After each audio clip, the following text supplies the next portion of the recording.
to know the Buddha.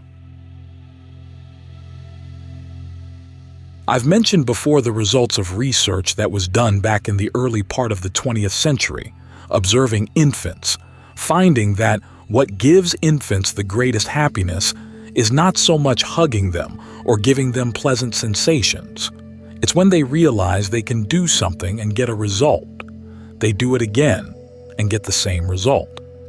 You notice that when they make a noise that they repeat over and over again. It drives you crazy, but they're happy because they see that they have agency.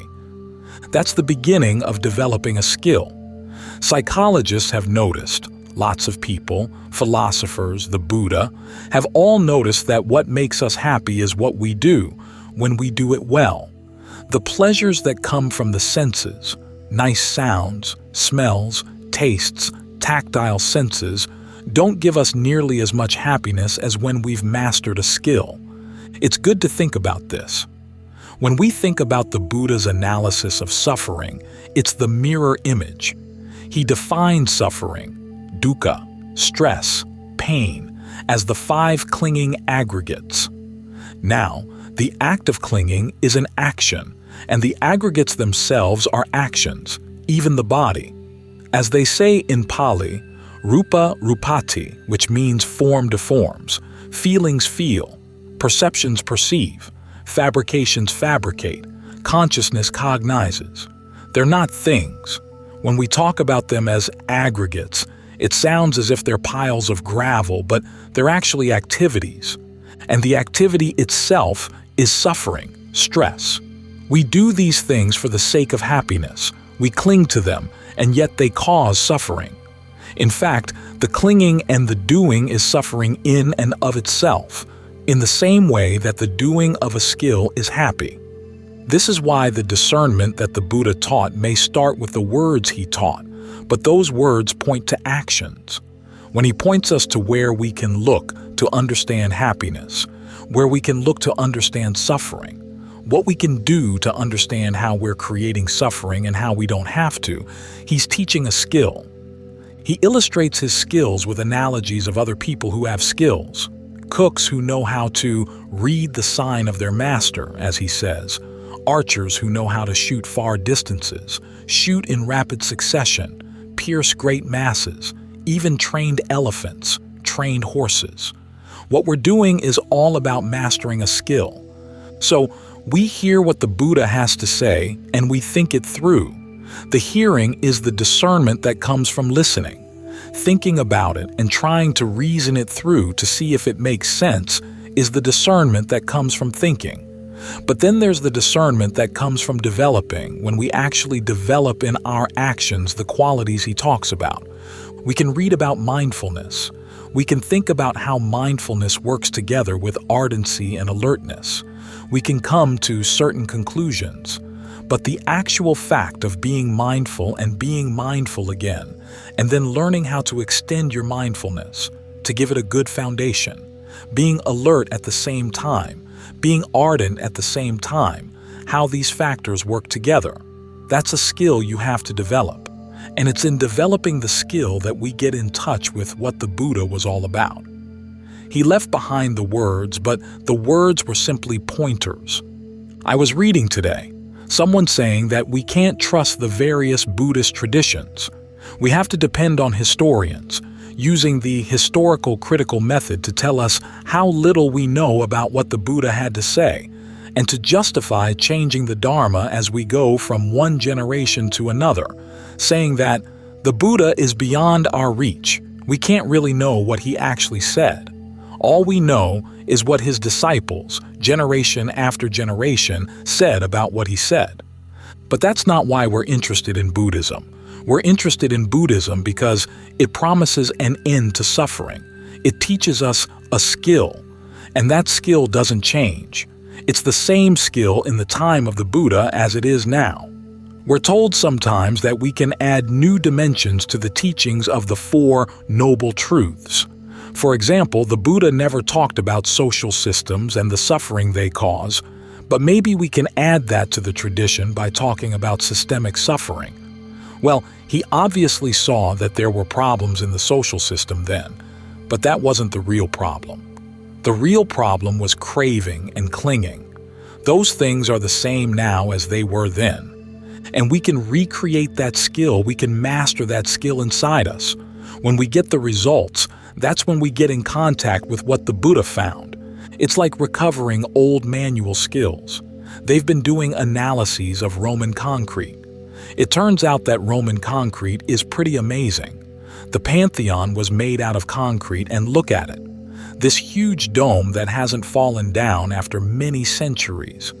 If it had been made out of the concrete that we usually use now, it would have been dust by now.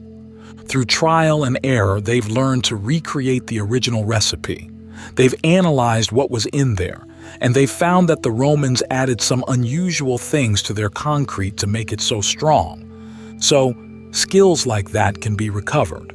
We may not be able to recover the Buddha's precise words, but we can recover his skill. Take the sutta on setting the wheel of Dhamma in motion. Sometimes it reads as if it were just an outline of what the Buddha had to say.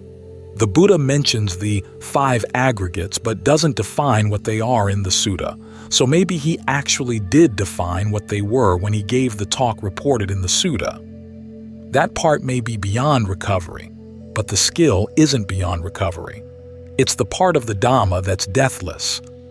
So, if you want to know the Buddha, try to master this skill. He talks about how you relate to your breath. It's something very immediate, it's right here in your body. He talks about what you can learn by learning how to breathe aware of the whole body, learning how to calm the breath, learning how to breathe in ways that give rise to rapture, pleasure, to breathe in ways that allow you to be sensitive to how feelings have an impact on the mind, how your perceptions have an impact on the mind, and how you can calm that effect. These are all part of his skill, so you go through the effort that's required to master this skill. As he said, it basically comes down to commitment and reflection, and then he expands on that when he defines the 4 bases for success. The commitment starts with desire. You really want to do it, so you learn how to focus your desires in such a way that they don't get in the way. All too often, it's easy to focus so much on what we want out of this that we forget to pay careful attention to really wanting to do it right. It's a meticulous job, like those movies of prison breaks. You have to be very careful step by step. You can't rush the steps, but of course you don't want to be too slow. So you're meticulous in focusing your desire in the right place, that is, on the causes. Then you put forth the effort, whatever is required, and you pay careful attention to what you're doing. This is the beginning of the reflection. It's not that you do and then look. You look while you're doing, and then you look at the results. The reflection doesn't stop with just looking and being sensitive to what you're doing and the results. This is where the 4th factor comes in, which Ajahn Lee translates as circumspection, but it covers all your mental activities that analyze if something goes wrong. Okay, what went wrong? Then you use your ingenuity to figure out if it's wrong, what would be a better way to try to tackle this? Then you use your desire again to come up with an ingenious alternative and then to test it through your efforts. These bases for success go around and around like this.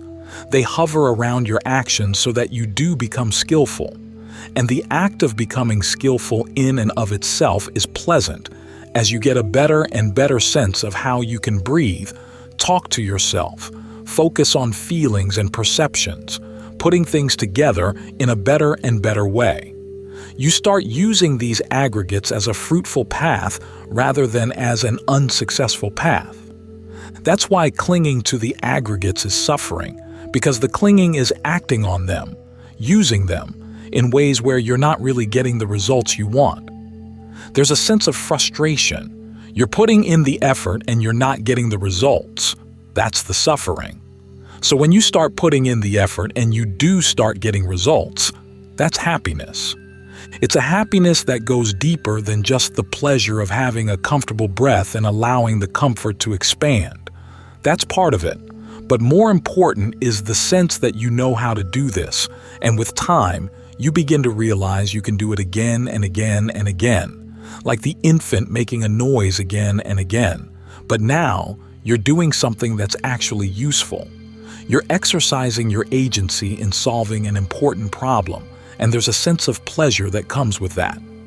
There's an even greater pleasure that comes when you begin to realize that the things you used to hold on to, used to cling to, used to do again and again and again are totally unnecessary. You don't need them anymore. That's what dispassion is all about. Dispassion gets a bad rap in our society. It sounds dull and lifeless. But basically, it means that you learn to outgrow your old bad habits. You used to shoot cocaine, but now you realize you don't have to do it anymore. You can find happiness in a way that's healthy. So you're totally dispassionate for your old addiction. You're free. The Buddha keeps pairing the word dispassion with words for freedom, escape, being unfettered. That's the ultimate skill, and it comes as you get better and better in judging what you're doing, the results you're getting, what's satisfactory and what's not. So, this is how we get to know the Buddha, through recreating his skill.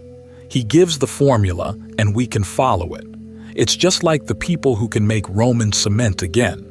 We can rediscover the path within ourselves. We can find freedom within ourselves. And that's the Dhamma that's really worth knowing.